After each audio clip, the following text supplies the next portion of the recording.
ગાઉસના નિયમની વાતો કરી અને ગાઉસના નિયમની એપ્લિકેશન પણ કરી. અનંત લંબાઈનો વિદ્યુતભારિત તાર લીધો. અનંત લંબાઈના અને લેમ્બડા જેટલી વિદ્યુતભાર ઘનતા ધરાવતા સુરેખ તાર વડે ઉદ્ભવતું વિદ્યુત ક્ષેત્ર કેવી રીતે શોધી શકાય એમાં ગાઉસના નિયમની એપ્લિકેશન કરી. એના પરથી આગળ વધ્યા. અનંત પૃષ્ઠ ઘનતા ધરાવતું સમતલ વડે ઉદ્ભવતું વિદ્યુત ક્ષેત્ર કેવી રીતે શોધી શકાય એ પણ જોયું. ગાઉસના નિયમની એપ્લિકેશન કરી. પ્રકરણના જ્યારે અંતિમ ચરણમાં છે ત્યારે અંતિમ ચર્ચા કરી લઈએ કે સમાન રીતે વિદ્યુત ભારોનું વિતરણ ધરાવતી એક ગોળીય કવચ પરના વિદ્યુત ભારને કારણે ઉદ્ભવતું વિદ્યુત ક્ષેત્ર કેવી રીતે શોધી શકાય. અંતિમ ચર્ચા દોસ્તો. ફરી એકવાર યાદ કરો, ગાઉસ લોઝ જે છે એ ગાઉસના નિયમને ધ્યાનમાં રાખો. d5 यानी कि एक ज सूक्ष्म खंड साथे संकળાયેલું विद्युत flux d5 = vector E dot vector ds. जो कुल फ्लक्स જોઈતું હોય તો સંકલન કરો. Now we can write down like this: integration of vector E dot vector ds આપણને કુલ ફ્લક્સ મળે. ડોટ પ્રોડક્ટ એટલે cos θ આવે. આપણા કિસ્સામાં અહીંયા ધારો કે મેં θ0 લીધો તો cos 0 1 થાય. વિદ્યુત ક્ષેત્ર અચળ રાશિ હોય એટલે બહાર આવે ds. ds એટલે સપાટીનું કુલ ક્ષેત્રફળ s એટલે કુલ ફ્લક્સ E × s, જ્યાં s એટલે સપાટીનું ક્ષેત્રફળ, ગાઉસિયન સપાટી. ગાઉસનો એક બીજો નિયમ કે બંધ પૃષ્ઠ સાથે સંકળાયેલું કુલ ફ્લક્સ તે બંધ પૃષ્ઠ વડે ઘેરાયેલો વિદ્યુતભાર ઘેરાયેલો q inside upon epsilon not ના ગુણોત્તર બરાબર હોય છે. આ ગાઉસના નિયમની આંગળી પકડી અને બે એપ્લિકેશનો આપણે પાર પાડી. આજે બીજી એક બે એપ્લિકેશનો એ જ ગાઉસના નિયમની આંગળી પકડી અને પાર પાડવી છે દોસ્તો. તો પ્રકરણ જે છે એ પ્રકરણના આ અંતિમ ચરણમાં આપણે એવું કહીશું કે સમાન રીતે વિદ્યુતભારોનું વિતરણ. ફરી શું બોલ્યો? સમાન રીતે વિદ્યુતભારોનું વિતરણ ધરાવતી એક ગોળીય કવચ ના બહારના બિંદુએ ગોળીય કવચના બહારના બિંદુએ વિદ્યુત ક્ષેત્ર શોધીશું. એમાં બે કિસ્સા છે.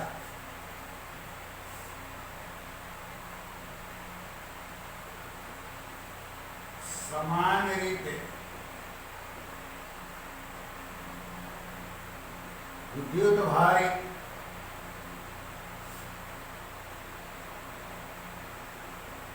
વિતરિત હોય તેવી ગોળીય કવચના બહારના બિંદુએ વિદ્યુત ક્ષેત્ર શોધો. સમાન રીતે વિદ્યુતભારિત વિતરિત તેવી ગોળીય કવચના બહારના બિંદુએ વિદ્યુત ક્ષેત્ર શોધો. દોસ્તો બરોબર ધ્યાનથી સાંભળજો. ગાઉસના નિયમની આંગળી પકડીને જ આપણે ચાલુ છે. ધારો કે આ ગોળીય કવચ છે. આ કવચ જે છે કવચનું આ કેન્દ્ર છે. કવચ જે છે કવચની આ ત્રિજ્યા કેપિટલ R છે. અને એ જે કવચ છે દોસ્તો, એ કવચ ઉપર જે વિદ્યુતભાર છે એ વિદ્યુતભાર આ રીતે વિતરિત છે. વિદ્યુતભાર ને કારણે ઉદ્ભવતું વિદ્યુત ક્ષેત્ર એ રેડિયલ છે. ભૂતકાળમાં પ્રશ્ન પૂછાય તો ક્યાંક કોઈ એક્ઝામમાં JEE કે એમાં ખબર નહીં મને, તો એમાં પણ લખીને આપ્યું છે રેડિયલ. ગોળીય કવચ કવચનું કેન્દ્ર O, કવચની ત્રિજ્યા કેપિટલ R, આ કવચ પર સિગ્મા જેટલી પૃષ્ઠ ઘનતા ધરાવતો વિદ્યુત ભાર Q કુલંબ જેટલો કે જે નિયમિત રીતે પથરાયેલો છે, यानी कि sigma is equal to Q by A, એટલે ગોળીય કવચની સપાટીનું ક્ષેત્રફળ એટલે Q ના છેદમાં આને આમ બી લખાય Q ના છેદમાં 4 પાઈ R સ્ક્વેર. પહેલો મુદ્દો લખવાનો. મને કોઈ એમ કે લખો સાહેબ એટલે હું લખું. અહીંયા જોજો બરોબર. પહેલો મુદ્દો આમ આપવાનો. આકૃતિમાં દર્શાવ્યા મુજબ O કેન્દ્ર ધરાવતી કેપિટલ R ત્રિજ્યા ધરાવતી એક ગોળીય કવચ ની સપાટી ઉપર સિગ્મા જેટલી પૃષ્ઠ ઘનતા ધરાવતો એક વિદ્યુત ભાર છે. O કેન્દ્ર ધરાવતી કેપિટલ R જેટલી ત્રિજ્યાવાળી ગોળીય કવચની સપાટી પર નિયમિત સિગ્મા જેટલી પૃષ્ઠ ઘનતા ધરાવતો વિદ્યુત ભાર Q કુલંબ એટલો છે. આ પહેલો મુદ્દો.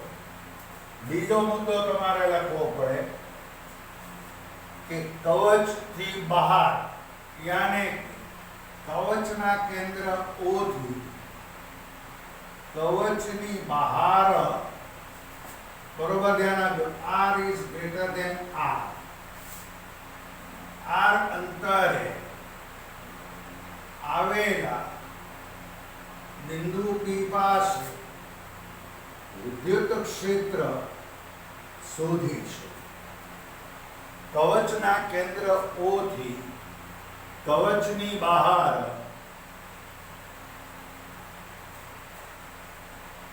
R અંતરે આવેલા બિંદુ P પાસે વિદ્યુત ક્ષેત્ર શોધીશું.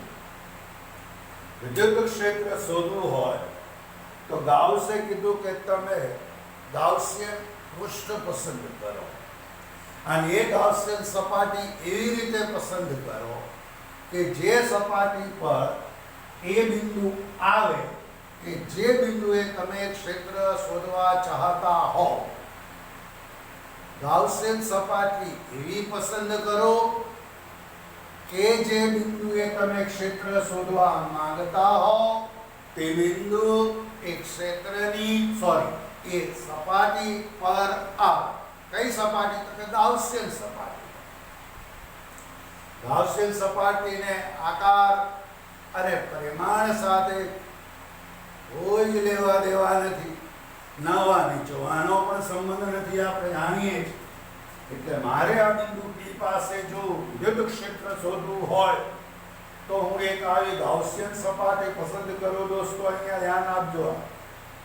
એ આ ગાઉસિયન સપાટી, એ જે મેં ગાઉસિયન સપાટી પસંદ કરી આવી જોજો.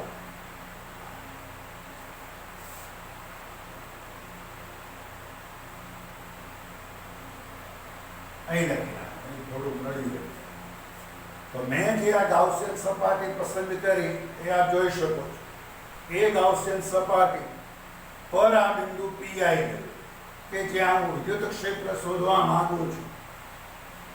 યાને બિંદુ P માંથી પસાર થતી ગાઉસિયન સપાટી અને એ ગાઉસિયન સપાટીની ત્રિજ્યા કેટલી કહેવાય? R. હવે બિંદુ P પાસેનું વિદ્યુત ક્ષેત્ર શોધવા માટે બિંદુ P માંથી પસાર થતી R ત્રિજ્યા ધરાવતી એક ગાઉસિયન સપાટીને ધ્યાનમાં લો. ગાઉસિયન સપાટી ને ધ્યાનમાં લો. આ મુદ્દો થયો. ત્રણ વાતો કરી દોસ્તો. જેનું કેન્દ્ર O હોય અને ત્રિજ્યા કેપિટલ R હોય તેવું એક ગોળીય કવચ. આ ગોળીય કવચ પર સિગ્મા જેટલી પૃષ્ઠ ઘનતા ધરાવતો કુલંબ જેટલો વિદ્યુત ભાર છે. આ કવચના કેન્દ્ર O થી R અંતરે આવેલા બિંદુ P પાસે વિદ્યુત ક્ષેત્ર શોધીશું. R it is greater than capital R. બિંદુ P માંથી પસાર થતી r ત્રિજ્યાની સ્મોલ r, બિંદુ P માંથી પસાર થતી સ્મોલ r ત્રિજ્યાની ગાઉસિયન સપાટી ધ્યાનમાં લો. આ બિંદુ P પાસે કે જ્યાં હું વિદ્યુત ક્ષેત્ર શોધવા માંગુ છું, એ બિંદુ P પાસે એક આવો નાનકડો સૂક્ષ્મ પૃષ્ઠખંડ ધ્યાનમાં લો. ફરીવાર ગાઉસિયન સપાટી પરના બિંદુ P પાસે, ફરી એકવાર ગાઉસિયન સપાટી પરના બિંદુ P પાસે એક નાનકડો સૂક્ષ્મ પૃષ્ઠખંડ ડેલ્ટા S ધ્યાનમાં લો. એટલે હું લખીશ બિંદુ P પાસે એક નાનકડો સૂક્ષ્મ ખંડ ડેલ્ટા S એ ધ્યાનમાં લો. ડેલ્ટા S પૃષ્ઠખંડ મેં ધ્યાનમાં લો. આ પૃષ્ઠખંડના ક્ષેત્રફળનો સદિશ ડેલ્ટા S એક ક્ષેત્રફળનો સદિશ કે જે સપાટીને લંબરૂપે એટલે કે આ દિશામાં હશે. દોસ્તો ધનવીજભાર છે, આપ જાણો છો કે એ ધનવીજભાર છે, તો એને કારણે જે વિદ્યુત ક્ષેત્ર હશે એ વિદ્યુત ક્ષેત્ર પણ આ દિશામાં હશે. યાની કે vector E and vector delta S both are in same direction, બંને એક જ દિશામાં પરસ્પર સમાંતર. That's why theta it's become 0. Vector E અને ડેલ્ટા વેક્ટર S યાની કે ક્ષેત્રફળ સદિશ અને ક્ષેત્રનો સદિશ એક જ દિશામાં હોવાથી થીટા કેવો થશે? શૂન્ય થશે. એટલે બિંદુ P પાસે આપણે જે કંઈ આ ખંડ વિચાર્યો છે દોસ્તો, એ ખંડ ના ક્ષેત્રફળ નો સદિશ ડેલ્ટા S અને તે ખંડ પાસેનું ક્ષેત્ર સદિશ E એક જ દિશામાં છે. આમ આ બિંદુ P પાસે સંકળાયેલું ફ્લક્સ જે છે એ ફ્લક્સની જો હું વાત કરું તો ફ્લક્સ મને આટલું મળશે.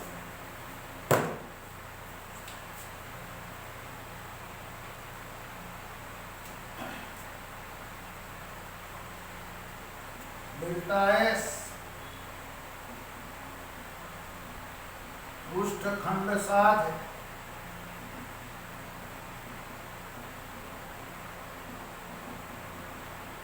સંકળાયેલું ફ્લક્સ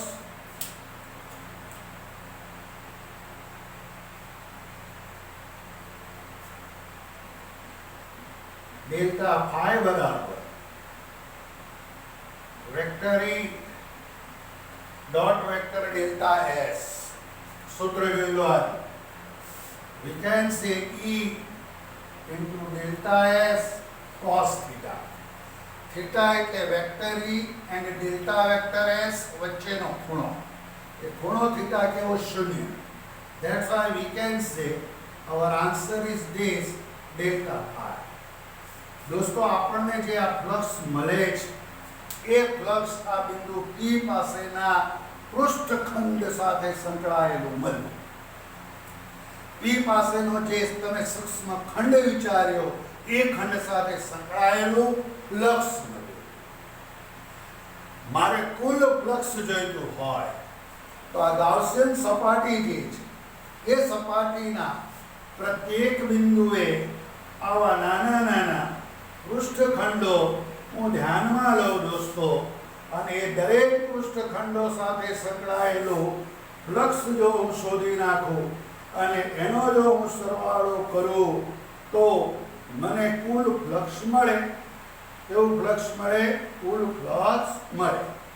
સમગ્ર ગાઉસિયન સપાટી પર પાસે આવા પૃષ્ઠખંડો વિચારી લો. દરેક ખંડ સાથે સંકળાયેલા આવા ફ્લક્સ શોધો, સરવાળો કરો, કુલ ફ્લક્સ મળે. યાની કે કુલ ફ્લક્સ જોઈતું હોય તો સરવાળો કરવો પડે. યાની કે કુલ flux phi is equal to summation E into delta S. તો જો આ કુલ ફ્લક્સ મળે, આનો મતલબ કે કુલ ફ્લક્સ I is equal એક વાર સૌથી અગત્યનું આ ગાઉસિયન સપાટી છે. એ ગાઉસિયન સપાટી પરનો આ બિંદુ, બરોબર, ધ્યાનથી સમજો. એ ગાઉસિયન સપાટી પરનો આ બિંદુ, આ બિંદુ, આ બિંદુ, આ બિંદુ, આ બિંદુ, આ બિંદુ, આ બિંદુ, આ બિંદુ, આ બિંદુ, આ બિંદુ, આ બિંદુ, આ બિંદુ. ઇન શોર્ટ, ગાઉસિયન સપાટી પરના પ્રત્યેક બિંદુ કવચના કેન્દ્રોથી એક સરખા r અંતરે છે. ફરીવાર, ગાઉસિયન સપાટીના પ્રત્યેક બિંદુઓ, ગાઉસિયન સપાટી પરના પ્રત્યેક બિંદુઓ કવચના કેન્દ્ર O થી એક સરખા r જેટલા અંતરે છે. માટે આવા દરેક બિંદુ પાસે વિદ્યુત ક્ષેત્ર સમાન હશે. આવા દરેક બિંદુઓ સમતુલ્ય ગણી શકાય. આવા દરેક બિંદુઓ પાસે ક્ષેત્ર કેવું હશે? સમાન હશે. એટલે આ વિદ્યુત ક્ષેત્રને હું બહાર કાઢું. આ વિદ્યુત ક્ષેત્ર દરેક બિંદુએ સમાન છે. એટલે સમેશન ઓફ ડેલ્ટા એસ, આ બધા જ delta S, delta S, delta S, delta S, delta S નો સરવાળો કરો એટલે આપણને મળે કુલ ક્ષેત્રફળ.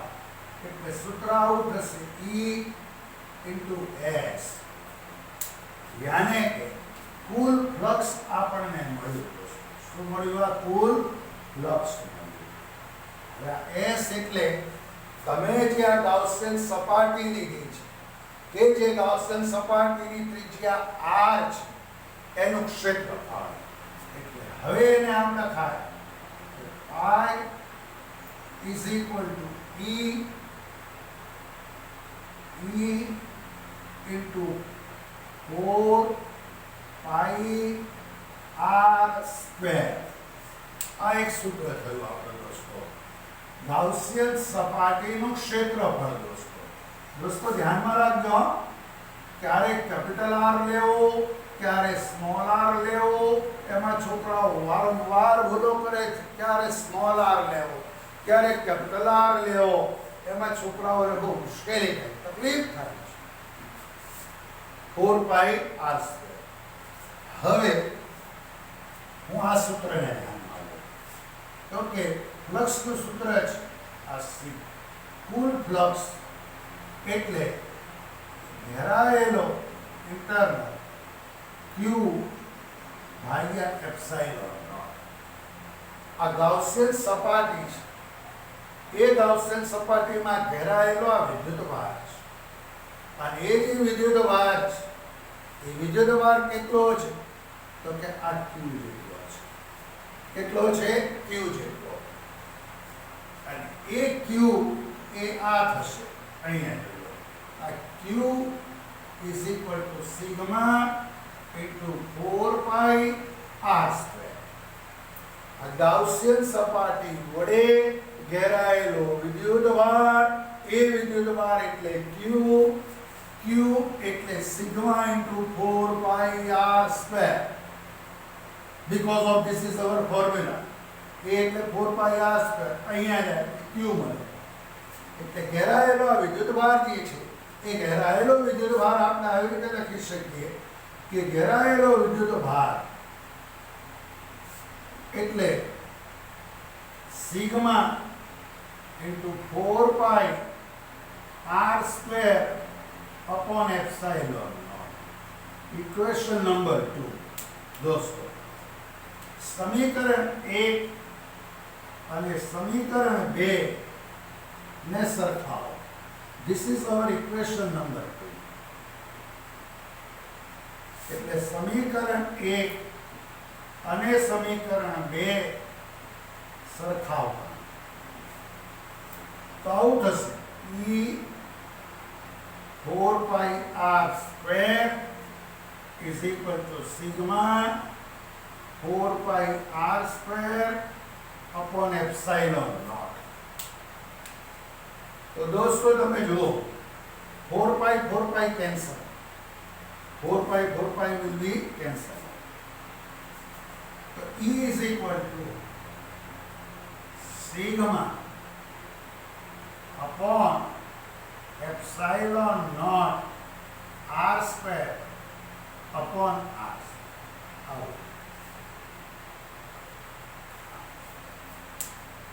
R square છેદમાં ગયા, કશું જ નથી કર્યું. Sigma upon epsilon naught as it is. તમારે આ વિદ્યુત ક્ષેત્રની દિશા જોઈતી હોય, ઇટ્સ અ રેડિયલ, એટલે કે આમ ત્રિજ્યા બહાર તરફ, એટલે ક્ષેત્રની જો દિશા જોઈતી હોય તો એમાં તમારે આવું લખવું પડે. ક્ષેત્રની જો દિશા જોઈતી હોય, હવે આને કાઢી નાખું, એની જરૂર નથી આપણે, મારે થોડીક સ્પેસની જરૂર છે, તો એને આમ લખાય.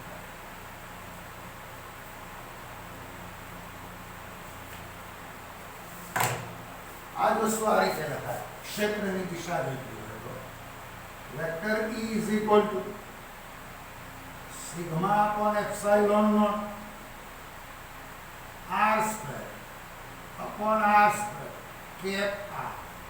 cap r એ એકમ સદિશ છે, દિશાનું સૂચન કરે છે, એવું કહે છે કે વિદ્યુત ક્ષેત્રની દિશા ત્રિજ્યાવર્તી દિશામાં છે. મેં પહેલા જ કીધું ઇટ્સ અ રેડિયલ. ઇવન એક્ઝામમાં પણ કહેવું પડે, મેં કોઈ એક્ઝામમાં પેપરમાં જોયું હતું કે એમાં કહી દીધું હતું કે ક્ષેત્ર છે ઇટ્સ અ રેડિયલ છે. હા, ત્રિજ્યાવર્તી દિશામાં આપણી પાસે ક્ષેત્રની દિશા. દોસ્તો એક વસ્તુ જોજો, આ ઘેરાયેલો વિદ્યુતભાર આપણા માટે Q હતો, Q. તો અહીંયા Q upon epsilon naught એવું હું લખું અને આ સૂત્ર લખું તો આવું થાય. જોજો, આ ફ્લક્સનું પહેલું સૂત્ર જોજો, અહીંયા થોડુંક આવું કરો છો, 1 અને 2 પર ફરી વાર કહું છું, એનું 1 એટલે E,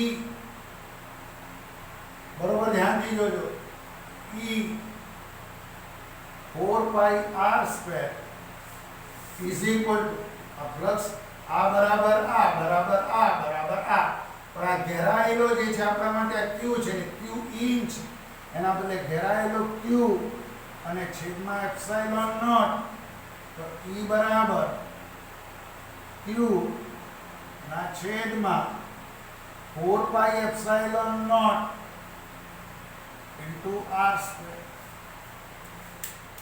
હવે દોસ્તો જુઓ, 1/4 pi epsilon naught એટલે કે ડાઇલેક્ટ્રિક અચળાંક, તો E is equal to kq upon r square. આ પરિણામ મળ્યું, જોઈને એમ લાગ્યું ઓ આ તો સારું ક્યાંક જોયેલું લાગે છે. એનો મતલબ એવો થયો કે આપણે જે ભૂતકાળમાં આવું સૂત્ર ભણ્યા હતા કે q upon r square એ બિંદુવત વીજભારને કારણે ભણ્યા. બિંદુવત વીજભારથી ઉદ્ભવતું વિદ્યુત ક્ષેત્ર કેન્દ્ર O થી r અંતરે કે q upon r square, આવું આપણે ભણ્યા ભૂતકાળમાં. તો પ્રશ્ન છોકરાને એવો થાય કે હે સાહેબ, બિંદુવત વીજભારથી ઉદ્ભવતું વિદ્યુત ક્ષેત્ર અને આજે તો ગોળીય કવચ ઉપર જે આ વિદ્યુતભાર પથરાયેલો છે, એ વીજભારને કારણે કવચની બહારની સપાટી કે જે કેન્દ્રથી r અંતરે આવેલું બિંદુ કે જ્યાં ક્ષેત્ર આ જ મળ્યું,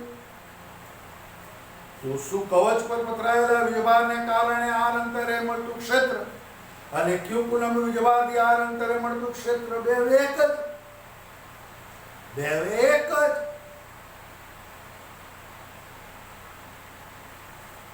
તાદાત્મ્ય એ છે દોસ્તો, જાણે કે આ વિદ્યુતભાર છે, એ વિદ્યુતભાર એ કવચના કેન્દ્ર પર કેન્દ્રિત થયેલો ન હોય એવું ગણી શકાય.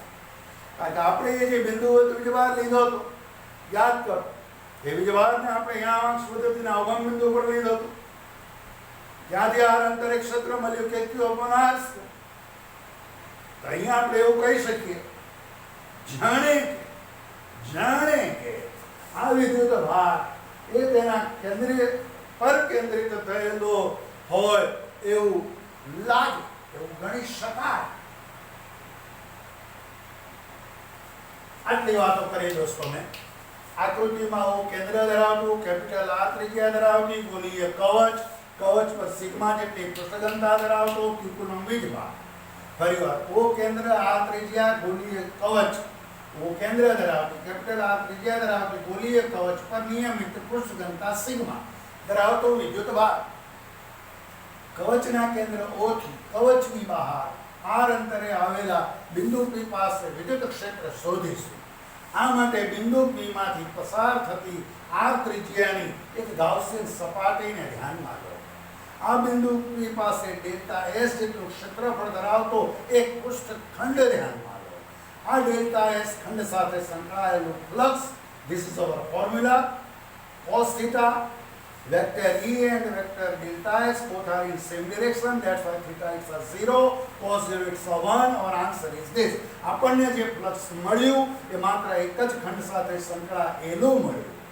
મારે આવું કુલ ફ્લક્સ જોઈતું હોય તો સમગ્ર ગાઉસિયન સપાટીને આવા ડેલ્ટા S જેવા અનેક સૂક્ષ્મ ખંડોમાં વિભાગો, પ્રત્યેક ખંડને લીધે મળતું ફ્લક્સ શોધો, સરવાળો કરો, કુલ ફ્લક્સ મળે. મેં આનો સરવાળો એટલે કુલ ફ્લક્સ મળ્યું.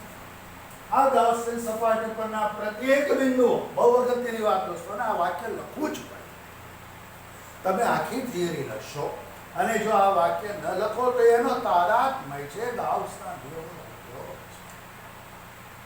મહેનત લખવાનો તમારે છે. ગાઉસિયન સપાટી પરના પ્રત્યેક બિંદુઓ કવચના કેન્દ્રોથી એક સરખા આર જેટલા અંતરે છે. માટે આ બધા જ બિંદુઓ સમતુલ્ય ગણી શકાય. यानी कि दरेक बिंदु પાસે ક્ષેત્ર સમાન હશે. કેવું હશે? સમાન હશે. એટલે એ સમાન છે. તમે બાદ હવે ડેલ્ટા S નો સરવાળો, તો દરેક ખંડોનો સરવાળો delta S delta S delta S એટલે કુલ ક્ષેત્રફળ S થાય. S એટલે ગાઉસિયન સપાટીનું ક્ષેત્રફળ, ગાઉસિયન સપાટીની ત્રિજ્યા small r, that's why you can write down 4 pi small r square. This is our also formula. घेराયેલો ભાગ્યા એપ્સિલોન નોટ. આપણા માટે આ ઘેરાયેલો q એટલે sigma 4 pi r square. Put this value sigma 4 pi r square epsilon naught as it is. સમીકરણ 1 અને 2 સરખાવો. Our answer is this. If we get the direction તો તમે એકમ સદિશ લખો, ત્રિજ્યાવર્તી દિશામાં ક્ષેત્ર મળે. દોસ્તો, એક અગત્યની વાત મને આ સારી લાગી કે આ e 4 pi r square અને જો આવું જે છે આ ઘેરાયેલો કે જે q છે એટલે phi થયું q upon epsilon. તો આવું થાય તો આ મળે. એક વાત નાનકડી બીજી ઝડપથી કરું દોસ્તો, બિલકુલ ધ્યાનમાં રાખજો. બિલકુલ પ્લીઝ અહીં ધ્યાન આપજો. કાઢી નાખો અથવા તો પ્રશ્ન કાઢી નાખો. આપણો જે કિસ્સો હતો આ કિસ્સો એ મેં પહેલા જ કીધું દોસ્તો, બરોબર ધ્યાનમાં રાખજો. સમજો, સમજવા જેવું તો છે જ નહીં. r is greater than r, यानी કે બહારની સપાટી માટે હું જે વાત કરું છું કેસીસ નંબર 2, જે r is less than r, यानी કે હવે હું જે ચર્ચા કરીશ એ ચર્ચા બધું બરોબર અહીંયાથી જો બધું જ કાઢી નાખું છું, જેની મારે હવે કોઈ જરૂર છે નહીં. પ્લીઝ અહીં ધ્યાન આપજો. બધું આ બધું આની પણ કઈ જરૂર નથી.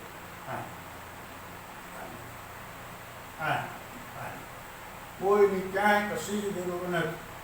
હોળી રફતાર ફરી એકવાર કેપિટલ આર ત્રિજ્યા ધરાવતું એક ગોળીય કવચ અને એક ગોળીય કવચ પર સિગ્મા જેટલી પૃષ્ઠ ઘનતા ધરાવતો, નિયમિત ઘનતા ધરાવતો વિદ્યુતભાર q કુલમ એટલો બેઠો છે. આ છે. હવે મારે અહીંયા કવચના કેન્દ્ર O થી r અંતરે આવેલા આ બિંદુ P પાસે વિદ્યુત ક્ષેત્ર શોધવું છે. બિંદુ P પાસે વિદ્યુત ક્ષેત્ર શોધવું છે. ગાઉસે કીધું છે એવી રીતે ગાઉસિયન સપાટી લો કે જે સપાટી પર આ બિંદુ આવે, यानी कि जे बिंदु पर तमे विद्युत क्षेत्र शोधवा मांगता हो ए बिंदु ए गाउसियन सपाटी पर आवे एवं पृष्ठ ध्यान में लो आर त्रिज्या। એટલે मैं आज एक गोलीय सपाटी यानी कि आ गाउसियन सपाटी बराबर ध्यान रखो, आ गाउसियन सपाटी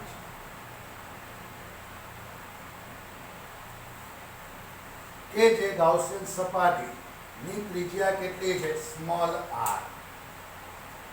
तो हवे मारा बिंदु पी पासे विद्युत क्षेत्र जोईतुं होय तो ओके जो फ्लक्स फाई बराबर पहलुं एक सूत्र मारी पासे vector E into dot vector S E S cos theta. आ बिंदु पी ए बिंदु पी पास एक नानकड़ो पृष्ठखंड ध्यान में लो। आ बिंदु पी पास जे पृष्ठखंड ध्यान में लीधो ए पृष्ठखंड पास क्षेत्रफळनो सदिश तमने आ मळे। ध्यान लेवा राखो,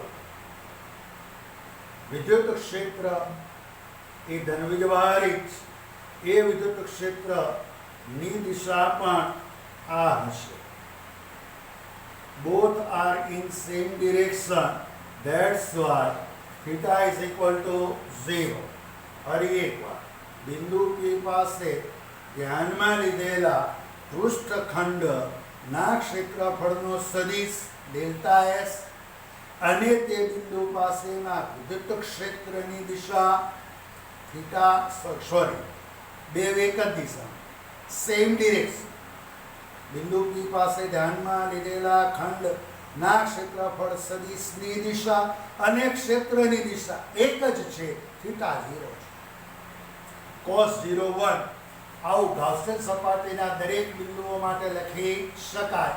એટલે મે હવે આ રીતે ડાયરેક્ટ લખ્યું, દરેક માટે થીટા પર 0 જ મળે એટલે કેટલું મળવાનું ફ્લક્સ ES I બરાબર दोस्तों બીજું એક સૂત્ર ફ્લક્સનું घेरा एलो इंटरनल इनसाइड भाग्या एप्सिलॉन नॉट भाग्या एप्सिलॉन नॉट एक હવે આ E S એટલે ગાઉસિયન સપાટીનું ક્ષેત્રફળ 4 પાઈ r સ્ક્વેર ઇક્વેશન નંબર 1। હવે એક સૂત્ર ભણ્યો Q इनसाइड भाग्या एप्सिलॉन नॉट घेराયેલો વિદ્યુત ભાર।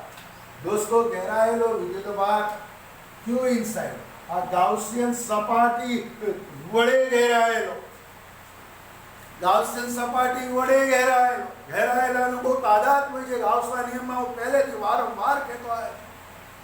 ગમે તે વીજભાર નહીં, घेराયેલો વીજભાર घेराયેલો કોના વડે તો કે ગાઉસિયન સપાટી વડે। તો કે આ ગાઉસિયન સપાટી છે એ ગાઉસિયન સપાટી વડે घेराયેલો વિદ્યુતભાર એને કે એની અંદર કેટલો 0 એટલે घेराયેલો વિદ્યુતભાર 0 છેદમાં epsilon naught. Now then this 0, this is equation number 2। now 1 and 2 we can write down like this, E into 4 pi r square is equal to 0। now that's why E is equal to 0। એનો મતલબ એ થયો કે કવચની અંદરની સપાટીમાં વિદ્યુત ક્ષેત્ર શૂન્ય હોય। અહીંયા ગાઉસિયન સપાટીમાં વિદ્યુત ક્ષેત્રની જો તમે વાત કરો દોસ્તો તો વિદ્યુત ક્ષેત્ર ઇટ્સ આ 0 यानी કે શૂન્ય છે, ઇટ્સ આ 0। ગાઉસિયન સપાટીમાં વિદ્યુત ભાર જ નથી ઘેરાયેલો પછી વિદ્યુત ક્ષેત્ર ન જ હોય ને દોસ્તો। આમ તો પહેલેથી છોકરાને ખબર પડી જાય પણ અહીંયા તો થિયરી આપણે લખવાની હોય એટલે તેનું વર્ણન કરવું પડે દોસ્તો।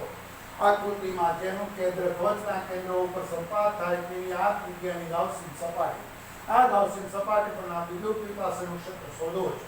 આ બિંદુ P પાસેના ક્ષેત્રફળ ખંડ સદિશ ડેલ્ટા S અને ક્ષેત્ર સદિશ એક જ દિશામાં હોવાથી તેમના વચ્ચેનો કોણ થીટા 0।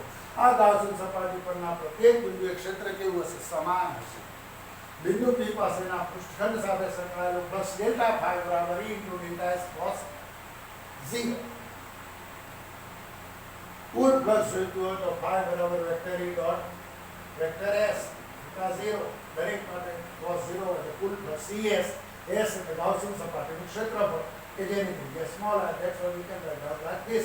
બીજું સૂત્ર QE upon epsilon ગેરહાજરી બાદ 0 0 સામેનું 0 यानी कि गाउसियन सपाटीની અંદર વિદ્યુત ક્ષેત્ર 0. આપણે એમ કહી શકીએ કે કવચ જે બોલીએ કવચની અંદર ક્ષેત્ર કેવું 0. આના પર બે કિસ્સા બન્યા. r is greater than r is less than r. કવચની બહારના બિંદુએ ક્ષેત્ર this કવચના કેન્દ્રોથી કવચની બહાર r અંતરે ક્ષેત્ર કેટલું તો કે kq upon r square. કવચની બહાર કવચના કેન્દ્રોથી ઢીકણા અંતરે ક્ષેત્ર kq upon ઢીકણા square. પૂંછડા અંતરે kq upon પૂંછડા square. ઢીકણા અંતરે ક્ષેત્ર સ્મોલ r ના બદલે ઢીકણા square. ફલાણા અંતરે ફલાણા square. ફલાણા square. સપાટી પર કેટલું દોસ્તો? સપાટી પર यानी કે સપાટી પર એટલે કે અહીં કેટલું તો કે અહીંયા તો કે કેન્દ્ર O થી અંતર એ r બરાબર r. સપાટી પર જો જોઈતું હોય તો કેન્દ્ર O થી અંતર કેટલું તો કે r. એટલે કે સપાટી પર જો ક્ષેત્ર જોઈતું હોય ને તો r બરાબર r મૂકો તો અહીંયા r મૂકો તો E બરાબર સિગ્મા અપોન એપ્સિલોન નોટ.